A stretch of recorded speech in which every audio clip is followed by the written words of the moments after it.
जनाब स्पीकर, मैं सिर्फ 2 मिनट बात करूंगा।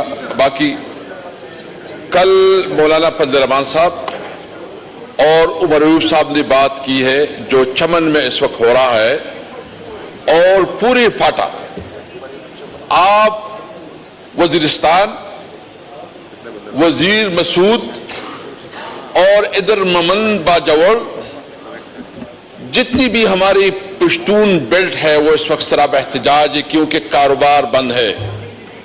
बदमनी की लहर बहुत तेजी से आगे बढ़ रही है और मुझे डर ये है कि ये एक खौफनाक सूरत हाल का सामना है हमें। मुझे अफसोस इस बात पे है कि यहां असेंबली में कोई संजीदा नहीं ले रहा है इसको। कल भी बात हो रही, कोई मिनिस्टर नहीं है, इनका ये रवैया है, ये इंतहाई काबिल मुजम्मत है।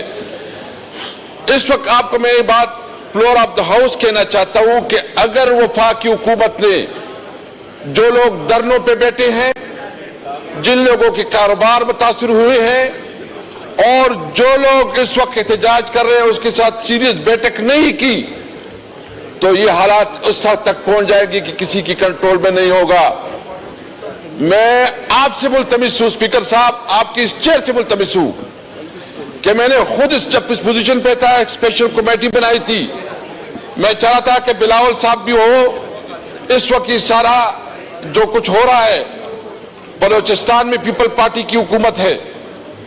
मैं मुतालिबा करता हूं कि आप चीफ मिनिस्टर को कम्युनिकेट करवा दे और बता दे कि चमन के लोगों के साथ बात करो, उसके ऊपर गोलियां ना बरसाओ, उसके ऊपर डंडे ना बरसाओ, उनके साथ बात करो।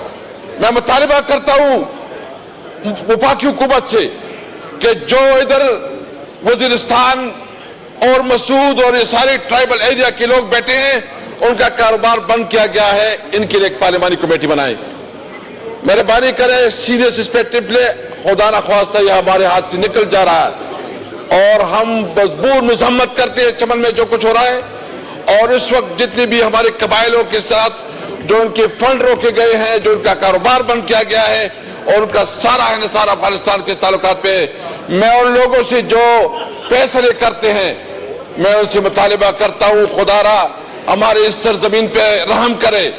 बहुत हो गया, हम मजीद जंग मुजदल बर्दाश्त नहीं कर सकते। हम अमल चाहते हैं, हमें बंदूक और बारूद नहीं चाहिए, हमें कलम और किताब और अपने बच्चों के लिए रोजगार चाहिए। Thank you.